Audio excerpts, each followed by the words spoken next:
Hello again, it's me, Professor Feltman. So we're into part 2 of the Daleks. Over to Dr. David Attenberger. The Daleks. Collectively, they are the greatest enemies of Doctor Who's protagonist, the Time Lord known as the Doctor. The 16 incarnations of the Time Lord, 15 if you don't count one twice, have had their fair share of alien baddies to deal with, but nothing compares to the ruthless, evil Daleks.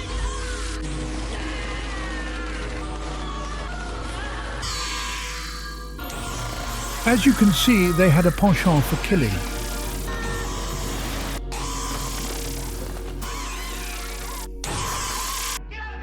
Even in black and white, they were still a force to be reckoned with.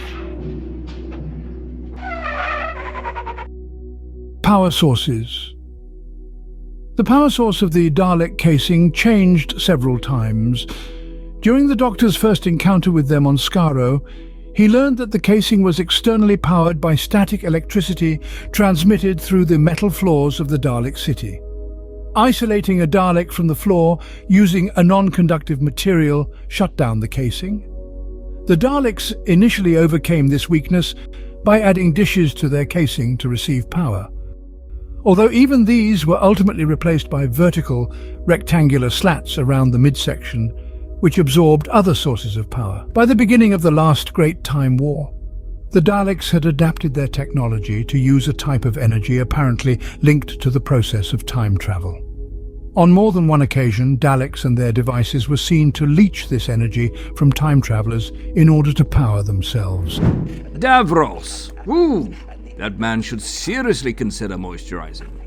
Davros is the mastermind and the creator of the Daleks, who has mastered many areas of science, but also a megalomaniac who believes that through his creation he can become the supreme being and the ruler of the universe. But it's the ultimate case of, oops, I created a species that won't stop exterminating. His resume reads, tried to end a war, accidentally wiped out 2 civilizations, survived, then spent eons trying to manage a bunch of tin cans that had a serious case of rebelliousness. Exterminate!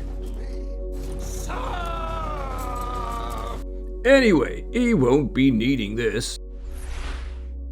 Drawing inspiration from the Nazis, Nation portrayed the Daleks as xenophobic, violent, merciless and pitiless cyborg aliens, completely absent of any emotion other than hate, who demand total conformity to the will of the Dalek with the highest authority, and are bent on the conquest of the universe and the extermination of any other forms of life, including other impure Daleks, which are deemed inferior for being different to them. You have seen the inner workings of the Daleks and the beast inside. You may ask yourself, is it all down to what drives a high-powered machine? That defines it? Time for an experiment over to Feltman in the lab.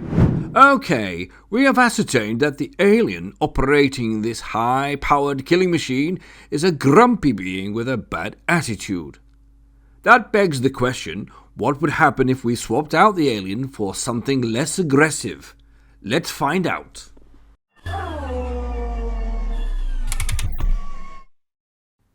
Out with the colored mutant, and in with the fluffy bunny.